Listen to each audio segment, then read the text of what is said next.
Good morning. It was great to be together again. If we haven't yet met, my name is Joel, and it's a joy and a delight to be together. So thank you so much for joining us. Grab a drink, grab a seat. I'm really excited. We're kicking off a brand new series for this month. The next few weeks in February, we're going to be looking at this idea about love being the greatest. And hopefully, over the next few weeks, we'll actually look at it maybe in a slightly different way than you might have expected. So I'm really looking forward to it personally. Just a little bit about myself. Some of you will know this, and everyone's about to know this. I really like the experience of different cultures' food. You know, I'm not one of those people that goes on holiday and has to go to like the same kind of place. If I'm in another country, I would rather experience something I have never had before. I want to try new things. I want to eat new things. I want to experience it. I remember we were I was in Singapore and Malaysia, and we were at this outdoor marketplace, and I had some other friends with us, who were also from the same country as myself, and sadly, some people from the same country as me think the only place you can eat in the world is McDonald's, so they went to McDonald's. And then I went to this like street marketplace in the middle of this. It was a car park by day, but by night it was this incredible food market. And there was, vendors everywhere. There was open sewers. I mean, it was Malaysia in the summer, and it was hot. And we had, went some bread from here, some fruit from here, some meat from here. We just did all sorts of different things. And that I love to do. I love to experience all of that variety. And I don't know if you go to the supermarket. You can go to the supermarket nowadays, can't you? And we've got little sections in the supermarket. It's like Indian, Italian, and they're getting to be a bit more broad, right? And they're having more variety, sort of. Because if you go to the American section, right, it's obvious that Americans only eat like 4 things. It's like pretzels, chocolate, marshmallows, peanut butter. Like, wow, like what a range, and like, oh, don't forget the radioactive cereal. It's just like, what, and then for like main meals, it's obvious we can only choose between one of 2 things: macaroni and cheese or hot dogs. Like, and not only just normal hot dogs that look like this. Hot dogs in a jar. I'm like, is this the best you can do? Processed sausages in a jar? Now here is the thing. Now, I'm going to let you in on a little secret. I never saw hot dogs in a jar until I moved to England.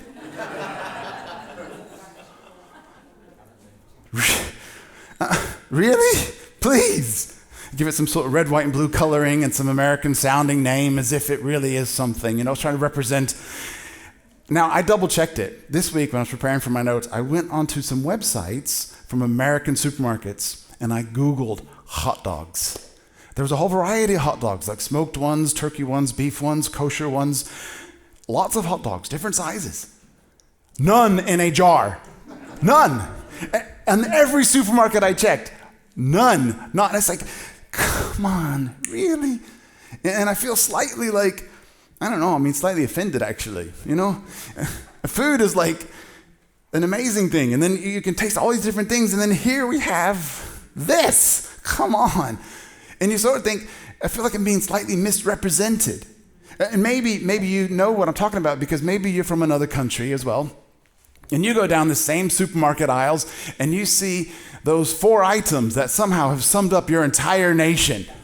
And you're like, okay, everybody eats these things where I'm from, obviously. And maybe you kind of feel like you want to set the record straight, and maybe you'd want people to experience it or travel with you, or at least just come over and like have a proper meal, like a real meal, and you wanted them to like experience. You ever felt that before? You ever felt like misrepresented? And we all understand this idea of misrepresentation because like it happens in business, doesn't it? I mean, if I worked at McDonald's, I cannot wear a KFC hat. Like you're representing something. If I worked in a clothing store, if I worked in a Hollister or something like that, they wouldn't want you to not be wearing Hollister clothing. Yeah, they want you to represent what you're part of. And maybe if you don't work in that type of retail, but maybe work for a company that has the values in the staff room, The customer is always right, or go the extra mile, or whatever your company has as these values. And they want these values to be the things that represent that company. This is what we want to be known by. And when you start with the new company, you have those induction meetings, and they explain to you what they want from you. They explain what they expect, right? We understand this idea of trying to present it the right way. And the crazy thing is, it doesn't just happen in business and in life and international cuisine. It actually happens in the Bible as well. There's this story in the Bible, actually it's not a story, it's more like a conversation that was recorded. And it was recorded by this guy, John. John was one of Jesus' close followers. And John wrote a biography. So this is an eyewitness account of John's time with Jesus. So the Bible has got like 3 biographies, Matthew, Mark, and Luke, of eyewitness biographies, and then, Matthew, Mark, and John, and then Luke wrote his passage as well. Luke's was a bit different because Luke wasn't there at the time. He investigated it and researched it and then recorded it. But Matthew, Mark, and John were all eyewitnesses who all wrote about their times with Jesus. And so John records this conversation that they're having. And he's writing about this time when Jesus is about to leave. Jesus has been with his friends and he's been with his followers, and he's about to go. He's not going to be around for much longer. And he knows that he's getting ready to leave, and he sort of gathers them close, and he wants to have a conversation with them. And then what he wants to speak to them about, it takes place in the book of John, and it's John, get my glasses back on so I can see it, John chapter 13.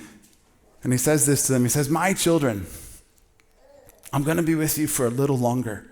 You'll look for me, but where I'm going, you can't follow. A new command I give to you, love one another as I have loved you, so you also must love one another. By this, the world will know that you are my disciples if you love one another." Now, you might have heard that before. It's a pretty famous conversation. It's a pretty famous passage. And even if you're new to church or new to faith or just curious and exploring, you might have even heard this passage. You might have even heard some of these phrases before. It's not new. But what I want to do for the next sort of 20 minutes or so is actually dig into that passage. And this is where we're just going to hang out. We're just going to take some time. And we're just going to dig into it a bit deeper so we can get our heads around what's going on. And I love how it starts. The first thing it just says there is, "My children." That's kind of cool, And it doesn't mean like, my children. Oh, my children. No, it's not like that conversation at the school gate when it's like, my children. Oh, my word. No, it's like, my children. My children. He's calling them close, It first and foremost is relational, not functional. Because when you become a follower of Jesus, it's not just about restoring a relationship between you and God. It's actually a relationship that happens between you and others. Following Jesus is a relational thing that affects everyday, ordinary life. It's not a philosophy. It's not just a mentality. It's something that affects our lives. And Jesus is saying to his followers, my children. And it's cool that it's relational, but you have to understand there's a little bit more going on by the fact that he can say to them, my children. And what I'm about to say next is going to be the best news that some of you will have ever heard. And for others, it's going to be uncomfortable. It's going to be news that you don't really want to hear or don't really like to hear. Because what Jesus is saying by saying, my children, and he goes on to give an instruction, and the instruction only applies to my children. The instruction is for his children. The instruction is for those of us who call themselves believers, followers, disciples, followers of Jesus. This is an instruction that applies to us. Now, I've got kids. I've got 4 kids, 4 amazing children. They're my children. I have the right to speak into my children's lives, whether they like it or not. And sometimes I get it, well, loads of times I get it wrong. But whether they like it or not, it's my right to speak into their lives. And I have the authority to speak into their lives because I'm the parent. That's what a good parent does. A good parent speaks into their child's life, whether they like it or not, because we know that the decisions they make affects the quality and direction of their life, right? We know that if they hang out with those type of people, stuff is not going to go well for you. We know if you do that type of thing, it's not going to go well for you. We can see the end. We see where it goes. And why do we see where that road goes? Because most of us have done those things before, and we're thinking, this is not good, this is not good. And we have the right and we have the authority. Whether they like the instruction or not is irrelevant. But we have the right and the authority. I do not have the right to tell you what time your children go to bed. I do not have the right to tell you how you manage your child. That's your right because you're the parent. But I have the right for my child. And Jesus in this moment is saying, my children, I'm giving you an instruction because you're my children that you have to follow. So what I'm about to say is going to apply to those of us who believe that Jesus is our Savior, who say, all right, Jesus, my life is yours. I yield to you. Now here's the news that you might think is the best news you've ever heard. If you're not yet a follower of Jesus, you do not have to obey this instruction. You do not have to obey this instruction because you are not a follower of Jesus. Jesus is saying, my children. But it's really good for you because it's always good to know what's expected to become a follower of Jesus. There is a huge demand on your life, and it will affect how you live your life. So that's good to know in advance, isn't it? It's good to know before you buy a car what it's got going on with it. It's good to know up front the cost and what it requires from you. So, that being said, this applies to his children, my children. Jesus has the right and authority to give them an instruction. He's kind of saying, he says to them, I'm getting ready to leave, and where I'm going you can't follow. But I've got an instruction for you, my children. And he says this, a new command I'm giving to you. A brand new command I'm giving to you. A new instruction, a new rule, a new way of doing things. You see, a new command, a new instruction.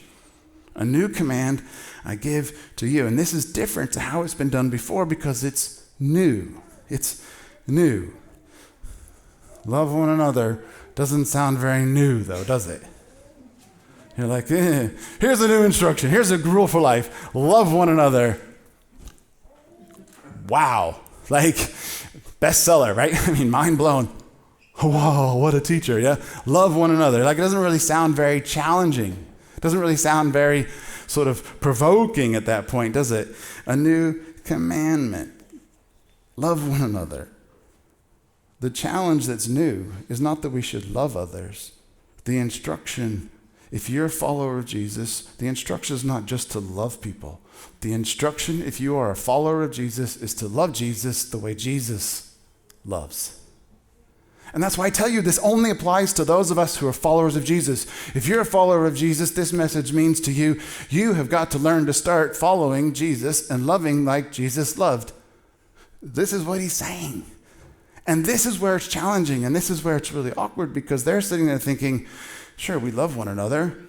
Of course we love one another. We love people who we like. We love people who are of our tribe. We love people who are the same sort of nationality as us. We love people who keep the rules like us. We love people who like the same kind of music as us. We love people who we like to hang out with. We love people who are fun.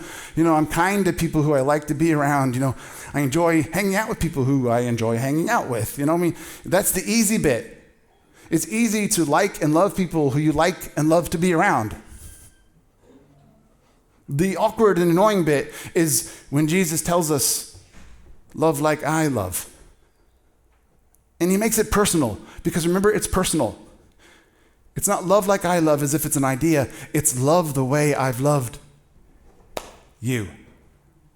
It's not abstract. It's not just some sort of floating rainbow butterfly idea. Love is this warm feeling. No, it's actually love in the way that I've loved you. It's personal, it's private, it's intimate, it's awkward. You've got to wrestle with it yourself because you know the way he loves you is incredible. Because he loved us when we were far away. He loved us when we were sinners. He loved us when we did no good. He loved us when we were not likable. He loved us when we were not the people that you'd like to love to be around. The challenge is love others the way he loved us. That's the awkward instruction. Not just love people. Love is love. No. It's more than that. It's deeper. It's more. Love the way I've loved you. And you just have to read the biographies to see the way Jesus treated people, to begin to understand what kind of love they experienced. And then you begin to understand how the greatest challenge over their lives is that they would love the way he loves. It's not just loving people that vote the same way as you, have the same outlook on life as you. It's not just loving those kind of people. He raised the bar so high. And you might have heard this as well. There's this passage called the Sermon on the Mount, and it's kind of, the commentators think it was kind of Jesus' message, his go-to message, and he sort of preached it a few times. It was like this teaching he would give about a lot of things that's recorded. Luke records it, and Matthew records it. And Matthew says this, that Jesus tells people to love your enemies. Yeah? That you love your enemies. Pray for those that persecute you. It's clear reading through the biographies that Jesus raised the bar on what was expected. He raised the bar. He carries on, and when he gives this new rule, this is what I said, it's going to be kind of awkward and uncomfortable at times. When he does the new rule, John carries on telling us what Jesus tells us, and he says, as I have loved you, so you must.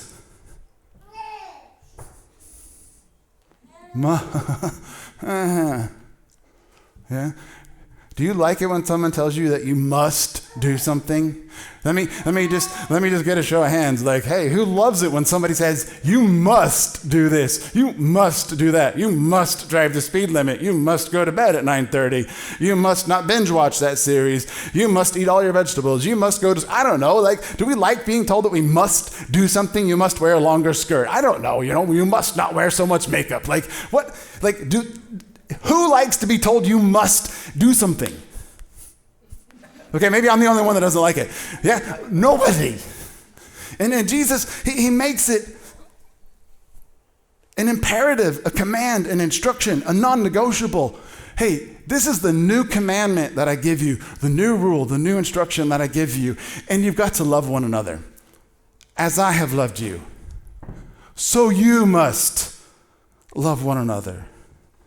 This is like, oh man, this is no longer your favorite verse in the Bible, right? It's like, oh, really? Come on, man. He's just raising the bar and he's telling us what's expected. You must love one another. It's inescapable. It's an imperative. It's an instruction. It's like a tattoo that you cannot remove. You must love one another. It's sealed in your heart. It's you can't erase it. Love one another. It's not an option. It's not excusable. It's kind of like, yeah, but I didn't like what they did. Psst, tough. I didn't like what they said. Tough. It's in you can't get it. Must. Right? Who likes must? And then you have to ask yourselves, wait a minute. Why is Jesus expecting such a high standard? Why is he expecting this level of behavior? Because this is a behavior. I thought following Jesus was just nice. I didn't think it was like a behavior, like I had to behave differently. It's just, come on, like why is he expecting this? What's he doing? And I think Jesus makes it clear that he's concerned about how he is represented. He's concerned about how people think about him. He's concerned how he is presented to the world. Because John records what he says next. It says, that Jesus carries on and he says, by this, which is this new way of loving, the world will know. And the world will know. Just kidding. The world will know you are my disciples. If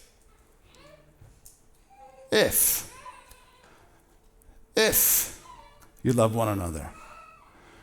See, for those of us who are followers of Jesus, this is an instruction for us. It is a must. It is an imperative.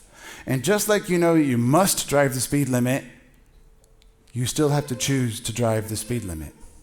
And Jesus tells you, if you want to be my follower, you must love one another. And people will know that you're my followers because of how you treat people if you do it. We still have a choice.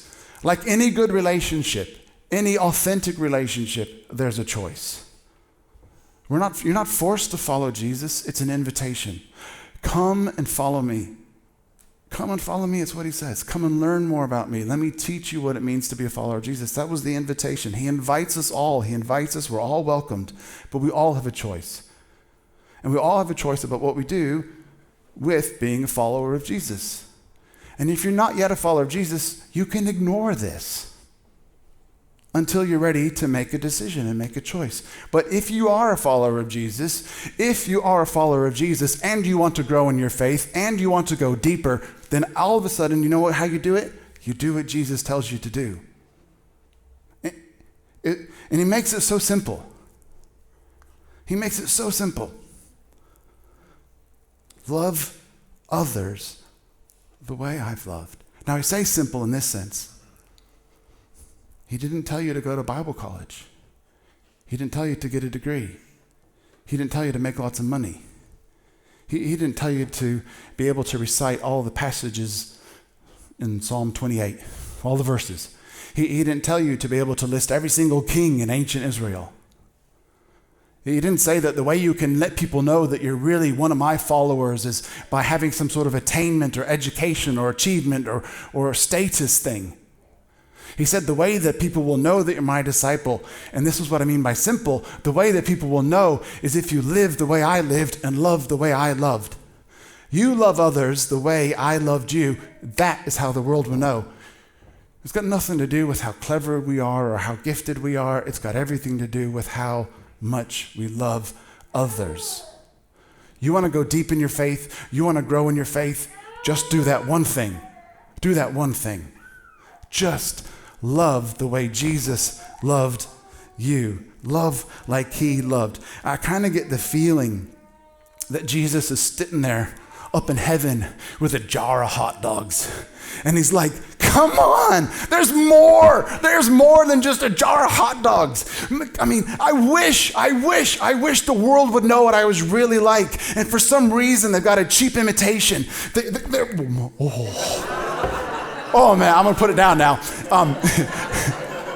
That could have been funny. Anyway, he's like, this is a cheap imitation. It's not quite the fullness of what I am. It's not the fullness of what I want to offer the world. And so many people live in our world. Maybe even your partners, your family, your children, your neighbors, your colleagues. So many people in our world have got a counterfeit idea of what Jesus is like, because they've been misrepresented. So all they know is something that they've been missold because they don't understand. And Jesus is telling us, I want you to know it's actually so much more than a freaking jar of hot dogs. There's so much more that I'm trying to offer people. I am the one that came to give you life so you could live life to the full. The enemy wants to steal, kill, and destroy. I'm the one that tells you you are loved. I'm the one that forgives you. I'm the one that redeems you. I'm the one that doesn't write you off because of your past. I restore you because of the future, and the future that I put in you, the future that I see for you. And no matter what anyone has said over you, spoken over you, thought over you, I discount that, I break that, and I say there's more to life. And you know what? All of that sin, that junk, that poison that ruins relationships, I have done something about that because I believe there's something better for you in life, and I just wish the world would know. But oh my gosh, I'm leaving. I can't be here to tell people. My children, I'm leaving, and where I'm going, you can't come with me. But I've got something for you. Something I need you to do for me. I'm passing the baton.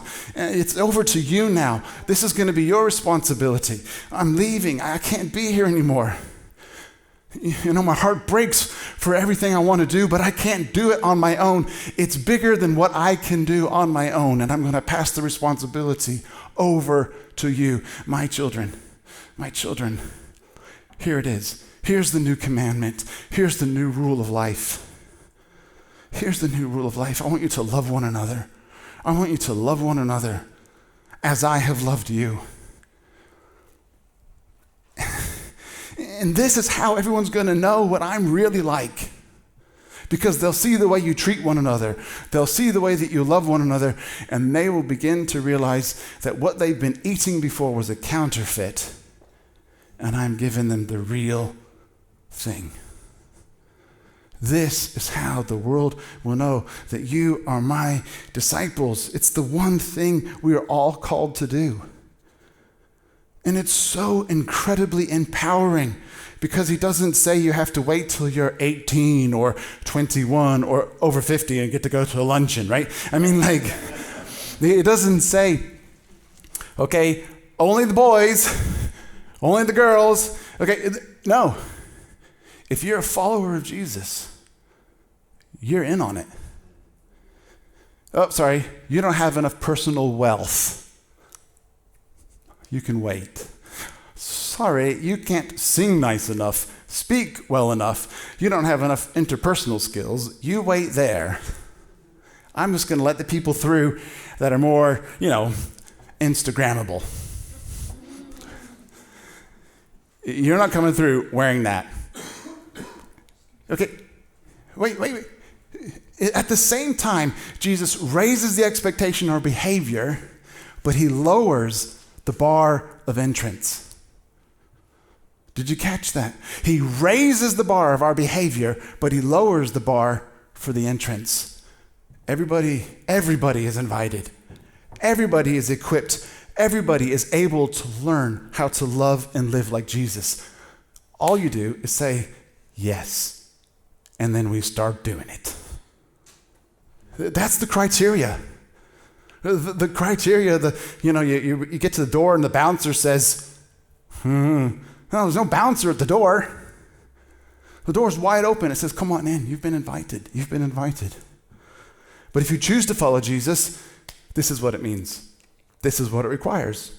You live like me. You love like me. It is the most inviting, empowering thing in our lives. Love is so much more than just a warm, fuzzy feeling. Love is so much more than just a desire or an attraction. Love is so much more than this sort of warm hope. Love is so much more. Love is actually the greatest command that you are ever given. Love is the greatest challenge that you will ever accept. And love is the greatest cost that you will ever pay. Because if I really love like Jesus, it could cost me everything. It cost him everything. If I really love like Jesus, I'll be misunderstood. I'll be mistreated. All right? I might have to extend forgiveness to those that never asked for it. Extend mercy, kindness. Whew. Yeah. It's the most costly thing you'll ever be asked to do. Loving like Jesus is the greatest cost any of us will ever be asked to pay. So my children, when the world sees you, who do they see? What are we representing? If I look at my hands, if we could all just look at our hands for a moment and just think, when my children see these hands, who do they see? When my family members see these hands, who do they see? When my neighbors see these hands, I'm typing comments online, who do they see? If I'm talking to strangers, who do they see? If I'm working, if I'm building, if I'm using my hands in every situation, think about it. Who do they see? Who do these hands see? Am I treating the outcast with just as much respect as I am somebody who I think is important? Am I treating a young child with just as much dignity as somebody else? What am I doing? How am I doing things? When the world sees me, what do they see? And if you're not yet a follower of Jesus, like I said to you, that instruction doesn't apply to you. You don't have to care about what the world sees. Just live for yourself. Do what you want. But if you're a follower of Jesus and you're serious about what it means to be a follower of Jesus, this is what we got to do. It's inexcusable. We can't dodge it. We have to love like Jesus loved. When the world sees you, who do they see? Does the way I love make Jesus real? Does the way you love others make Jesus real? And Jesus came and he introduced a totally new way. He said a new command, and Jesus did loads of new things. He introduced this new way because it wasn't just about believing, but it was about living. He didn't want people to just believe in him. He wanted people to follow him, to live like him, not just believe. I want you to live. I want you to live life to the full, but I want you to live like me. Following Jesus is practical, it's personal, it's relational. It is just so every day we can just get a handle on it.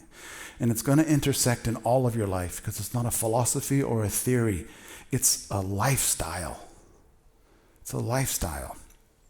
Religion is vertical. But following Jesus is horizontal. It affects how you live. It affects how you live. And the thing is, somebody made Jesus real for us. That's the only reason we're here today. Right? At some point in your life, you discovered more than the counterfeits that were on offer. At some point in your life, somebody spoke into you and somebody shared with you, or somebody was there when you needed it, or you had a moment. It could have happened that, just God spoke to you and the light bulb switched on. It's like, oh my gosh, it all makes sense now. See, at some point, for all of us, it became real. And my prayer for you is over this next few weeks, it becomes real for you. And that as followers of Jesus, we begin to take the greatest thing and recognize it's the greatest command, the greatest cost, and the greatest challenge that we will ever have in our lives. So I want to do two things as we close now. The first is to just invite you to say, hey, if you're not yet a follower of Jesus, I hope that this has been helpful. I hope that this has given a little bit of a glimpse behind the curtain, if you like, to understand, okay, this is what it really means if I'm serious about this following Jesus stuff. I really hope that that's been helpful for you. And you are invited to learn more. And maybe you're not ready to learn more, or maybe you are ready to jump in and learn more. If you'd like to talk about anything about that, I would love to chat to you. If you would like to learn more about what it means to take that next step in following Jesus, you can do that today. We can do that. We can talk about that together. But this message has actually been for those of us who call ourselves my children. Because the challenge is how we live our lives as followers of Jesus. And so I'd like you to, just as we close, I just want to pray for you, but what I'd like you to do, if you're comfortable and able to do it, is just hold your hands out in front of yourself. And we just want to say, look, you know what? Let's give our lives to Jesus again. And just say, look, we can't do it on our own. Okay? I know that I cannot love like Jesus because I get it wrong so often. So I need Jesus' help to help me love like Jesus. So I don't know, take a moment, just look at your hands and think like, when the world sees me, who do they see?